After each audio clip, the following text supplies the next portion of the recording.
പൊട്ടിച്ചിരിക്കുന്നു. പൊട്ടിക്കാൻ പറ്റും. നമ്മള് ഞാൻ പൊട്ടിക്കുന്ന മുമ്പ് നിങ്ങൾ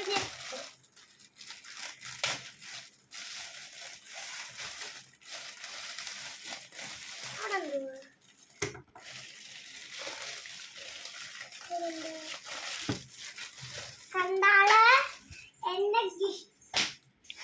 ഗിഫ്റ്റ് എങ്ങനെയുണ്ട്? കൊള്ളാല്ലേ?